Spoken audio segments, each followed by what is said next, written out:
If there's one thing that I know about the future, it's that everybody is in a big hurry. The cars in Wipeout are faster, everybody in Star Trek teleports everywhere, and apparently parkour is the best way to get around, at least according to Mirror's Edge.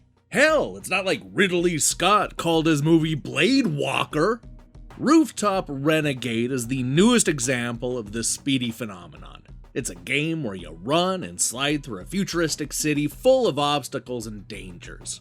It may not be the year's most innovative new game, but is it fun? Well, that's what we're about to find out when I review Rooftop Renegade.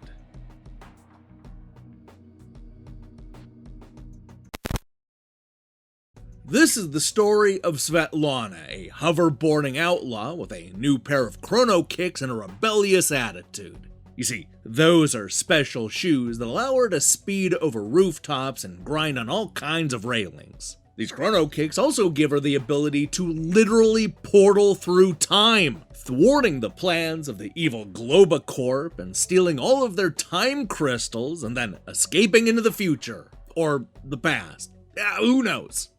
Rooftop Renegade takes inspiration from all those side-scrolling runner games where the goal is to survive the brutal obstacles by jumping, sliding, and phasing through objects. We're given a little bit more control over the character's speed than most of the games in the genre, but the results are largely the same. The trick is to keep going as fast as you can, otherwise you'll lag behind and get gobbled up by the recycler that's always on Svetlana's tail. Now, the bulk of the game is found in the arcade mode, where you'll play through 24 increasingly challenging stages in an attempt to level up our hero and unlock new Chrono-Kicks. Although 24 stages may sound a bit daunting at first, they're all quick, usually lasting no more than 90 seconds or so. That means that you don't have long to grab as many time crystals as possible and speed to the exit in order to earn a new high score.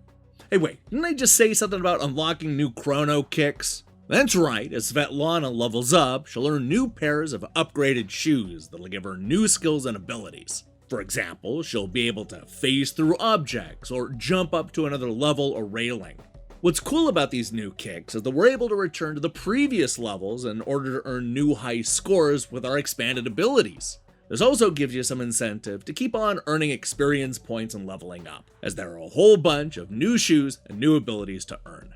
Now, if you've played a runner before, then you're going to recognize a lot of the obstacles. There are flames that you'll need to jump over, electric fences you'll have to slide under, platforms to navigate, railings to slide on, and so on and so forth.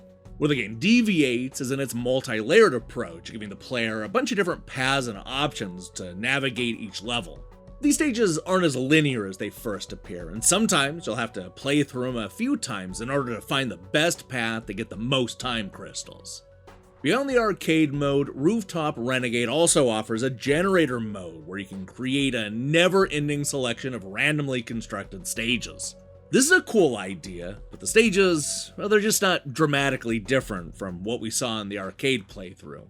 It's also worth mentioning that there's a cool multiplayer party mode that has the runners going up head-to-head against the gunners. This is a cool way to expand the concept of the game beyond simply running, jumping, and sliding, though I'm not sure this mode will keep players' interest for very long.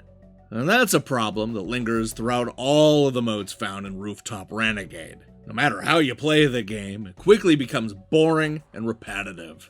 The levels aren't especially interesting, the story is non-existent, and unlocking all of the Chrono-Kicks becomes a real chore after a while. It doesn't help that you've seen and done all this before. The fact that the game doesn't really bring much new or original to the table makes it even easier to quit. You'll learn new kicks and abilities, sure, but outside of the first few, there's really no reason to use most of them, let alone replay the stages over and over and over again. It certainly doesn't help that the game is so hard to look at. I'm not sure I'd use the word ugly, but the visuals in Rooftop Renegade are a mess. The small characters and obstacles are bland, and the neon colors are more distracting than stylish. It's also worth mentioning that the game doesn't do much with the time-bending story, especially when it comes to the backgrounds and the obstacles. With the exception of the melodic drum and bass soundtrack, everything about the presentation is middling, at best. The ultimate problem with Rooftop Renegade is that it just fails to make a strong case for why it should even exist. Hell, it doesn't even make a weak case. It's just another drab-looking runner that hits every cliche on the checklist. That's not to say that you won't have any fun running and jumping your way through the bite-sized stages, but there's nothing here that's gonna hold your interest for long. I wish the first-time developer would use those time crystals to go back to the early stages of production and come up with some fresh ideas. Maybe then Rooftop Renegade would actually be worth playing.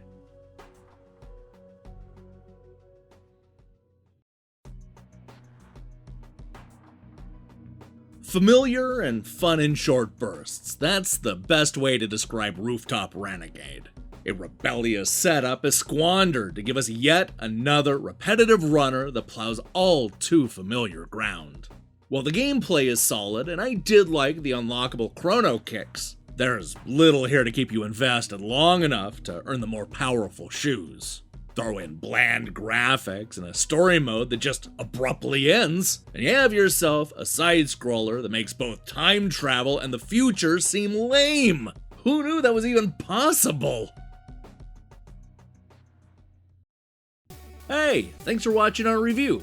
If you liked what you saw here, then you should know that we post new reviews and features almost every day. In fact, we have a whole playlist with close to 700 of these reviews. Go check it out. Now, here's the question I have for you. What futuristic technology are you most excited to exist in the real world? You want teleporters, or hovercrafts, or the holodeck? Let me see your picks in the comments below.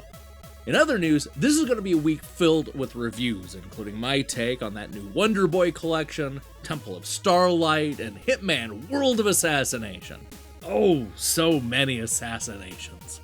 If that sounds good to you, then I strongly recommend you click that subscribe button and support what we're doing here. Until then,